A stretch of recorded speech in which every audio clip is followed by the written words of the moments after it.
அவ்வளோதான் சொல்ல வேண்டிய செய்தி சொல்லிட்டேன். இதுக்கு மேலே நிச்சயமாக நீங்கள் கேள்வி கேட்க மாட்டீங்கன்னு நினைக்கிறேன். ரொம்ப வருத்தமாக இருக்கு எங்களுக்குலாம். பேசிட்டாங்க, முடிஞ்சு போச்சு, ஏதோ ஆயிடுச்சு, இப்படி வந்துருச்சு, ஏதோ எங்கள் கூடவே இருக்கிற மாதிரி. என்ன அவசரம் உங்களுக்கு? அதிகாரப்பூர்வமாக அதை வெளிப்படுத்துவோம். உங்களுக்கு தான் முதல்ல உங்களுக்கு தான் சொல்ல போகிறோம். பொதுமக்கள் யாரும் எந்த செய்தி வந்தாலும் அதை நம்பாதீர்கள். தயவு செய்து நான் சொல்கிறேன், இதில் கை வைக்காதீங்க, உங்களுக்கு நல்லது கிடையாது. அதான் சொல்கிறேன், 2 வாரம் கொஞ்சம் பொறுத்துக்க, 2 வாரம் தான்.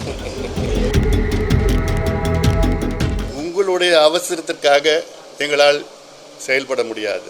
ஆதலால் மீண்டும் நான் சொல்கின்றேன், இன்னும் 1-2 வாரங்கள் பொறுத்து கொள்ளுங்கள். அதிகாரப்பூர்வமாக எங்கள் மூலமாக செய்தி வருகின்ற வரை பொதுமக்கள் யாரும் எந்த செய்தி வந்தாலும் அதை நம்பாதீர்கள். அவ்வளோதான் சொல்ல வேண்டிய செய்தி சொல்லிட்டேன். இதுக்கு மேலே நிச்சயமாக நீங்கள் கேள்வி கேட்க மாட்டீங்கன்னு நினைக்கிறேன் நான். ஏன்னா ரொம்ப வருத்தமாக இருக்குது எங்களுக்குலாம். இது ஏதோ ஒரு 3ஆம் தரம் ஊடகம், அவங்களுக்கு பேர் போன ஊடகம், சில 3ஆம் தர ஊடகங்கள்லாம் இருக்குது. ஆனால் சில புகழ்பெற்ற ஊடகங்களும் பேசிட்டாங்க, முடிஞ்சு போச்சு, ஏதோ ஆயிடுச்சு, இப்படி வந்துருச்சு, ஏதோ எங்கள் கூடவே இருக்கிற மாதிரி. என்ன அவசரம் உங்களுக்கு?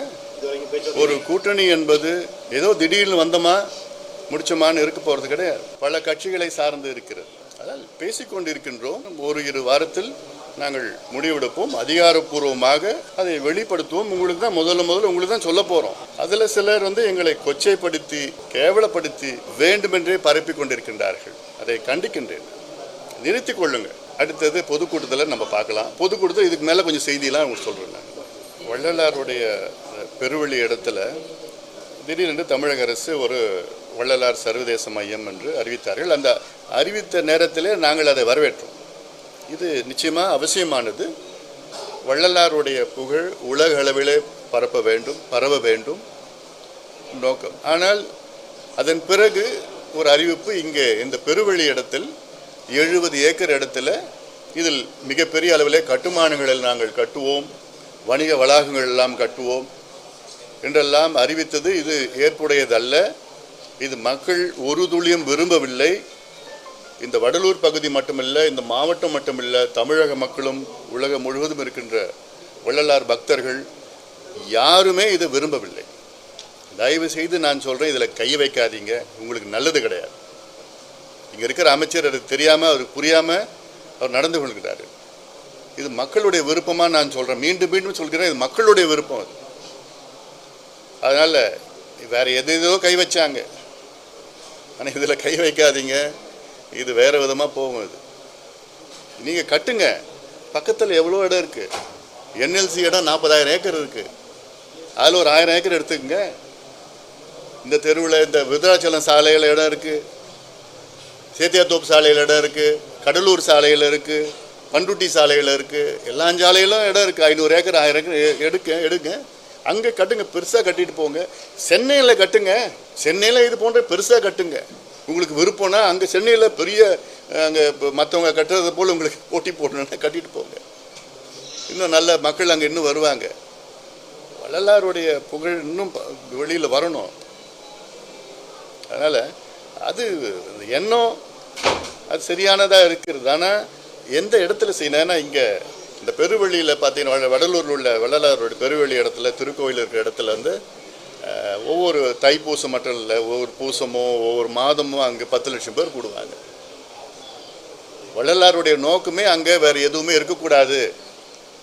அந்த ஞான ஒளியை எல்லாம் பார்க்கணும்.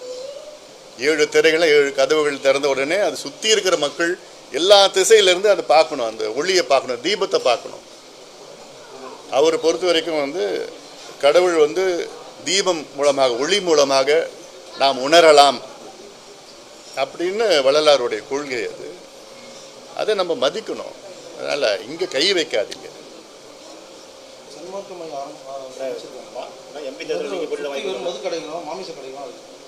அதான் இது அதில் கவனம் படுங்க. அமைச்சருக்கு வேண்டுகோள், வள்ளலார் வாழ்ந்த மண்ணில் சுற்றி இருக்கிற எல்லா மதுக்கடைகள், டாஸ்மாக் கடைகள், அப்புறம் இந்த அசைவ உணவு விடுதிகள் எல்லாமே இருக்குது.